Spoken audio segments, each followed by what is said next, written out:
السلام عليكم، مرحبا بكم في قناتكم البساطة والنجاح. ان شاء الله تكونوا بخير وعلى خير. اليوم ان شاء الله غادي نحضروا واحد الدواء ديال السعال اولا الكحة ولا الكحبة. المهم ان شاء الله غادي تتبعوا معايا المراحل وتوجدوها للوليدات والكبار. راه جد رائعة. المكونات كلها مفيدة جدا للجسم وكتكون صحية، خصوصا في هذا الفصل اللي كيتغير الجو. غادي نبداو التين او الكرموس المجفف اليابسة. هذه الشريحة اللي معروفة بالشريحة راه يعني غنية بلا ما نطرق الفوائد ديالها كثيرة. غادي يخصها فيديو غير بوحدها باش نقولوا الفوائد ديالها، يكفينا انها مذكورة في القرآن في سورة التين. غادي نمسحوا اولا نغسلوها، المهم ما تكونش بالماء، ما يكونش فيها الماء، تكون ناشفه. لان الزعتر حتى هو اللي معروف مزيان للبرد ويسخن الجسم، حتى هو عنده فوائد كثيره. كنغسلوه حتى هو فواحد الصفايه، 2 معالق كبار اولا غير معلقه كبيره. وعندنا الثومه اللي حتى هي راه بلا ما نقول لكم الفوائد ديال الفوائد كثيره، وتعتبر راه اونتيبيوتيك، خصوصا اللوزتين الحلاقم والكحبه والحلق مهم غنيه حتى هي بلا ما نقول لكم فوائد. راه كلشي كيعرف الفوائد ديال الشريحه والثومه وزيت الزيتون اللي كلشي كيعرف الفوائد اللي فيها. هاد المكونات راه كتغنيكم عن الدواء ديال الطبيب. تبعوا معايا المراحل. قلت لكم كما قلت لكم الثومه الشريحه عفوا غادي نمسحوها اولا نغسلوها ونشفوها مزيان ونحاولوا نقسموها باش جميع الفوائد اللي فيها لداخل وكل شيء كنستغلوها. كما كتشوفوا معايا غادي نحاولوا نقسموها. انا راه هذه بالتجربه ديالي، هذه عامين اولا 3 سنين الحمد لله ما بقيناش كنمشيو نهائيا للطبيب، خصوصا الدراري الصغار كيكحبوا في الليل ويكحبوا في الصباح وإلا جراو كيكحبوا. هذه راه زعما كتصفي الصدر مزيان حتى اللي فيهم الحساسيه راه كتصفي لهم الصدر. ضروري تكون عندكم في الدار. هذه انا بعدا نحسبها راه من الضروريات اللي تكون في الدار.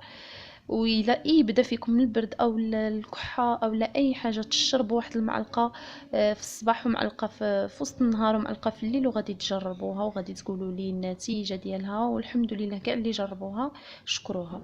الثومه عندنا هنايا غادي نحاولوا نقسموها في الوسط باش يبان لنا داك اللب ديالها هذاك، باش نستافدوا منه حتى هو، باش في الساع يخرج المكونات ديالها كاملين. هنا عندنا 6 ديال الضروسه اولا 7، والشريحه حتى هي 6 اولا 7، يعني على حسب الكميه ديال الزيت اللي غادي ديروا. كما تشوفوا انا درت في ديك القرعه ديال الشكلاط، هذيك هي اللي غادي نعمرها. نضيف هاد المكونات عاد نزيد نعمرها. وعندنا الزعتر كما قلت لكم معلقه اولا 2. غادي نضيفوا هاد المكونات لديك الزيت ديالنا كما كتشوفوا، غادي نديروهم كاملين. هنايا عندنا كما قلت لكم 7 ديال الشريحات. وعندنا الثوم كذلك 6 ديال الريوسه اولا 7. والزعتر معلقه اولا 2. وراه كيحيد حتى الرائحه ديال الثوم هذا الزعتر. الزيت من بعد ما تبقاوش تحسوا فيها داك المذاق ديال الثومه نهائيا، ما كتجيش بحال اللي راه فيها الثومه. يعني الدراري الصغار يقدروا يشربوها اللي حاولوا الا ما بغاوش يشربوها لكم حاولوا معاهم. هنا غادي نزيد فيها الزيت، ما تكونش عامره حتى الفم، غير حتى الفوق شويه. وغادي نديروها في الكوكوط يكون الماء واصل لهاد البلاصه، للنصف ديال القرعه الماء يكون واصل لهذيك البلاصه. ونديروها في الكوكوط حتى من تبدا تصفر، نحسبوا نصف ساعه او لا 25 دقيقه.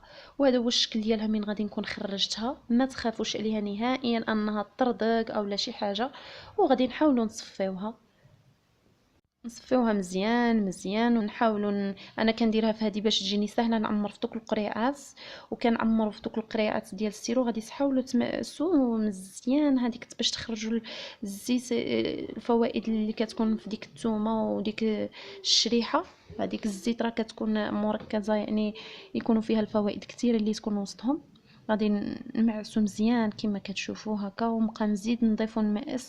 ما تخافوش نهائيا على القرعه اللي غادي ديروا، ما كتطردق ما حتى شي حاجه. المهم الماء كديروا النصف او فايت النصف شويه. من بعد ما ديروها في الكوكوط، من غادي تبدا تصفر لكم الكوكوط غادي تحسبوا نصف ساعه اولا 25 دقيقه. نقصوا لها شويه ما تجهدوا لهاش.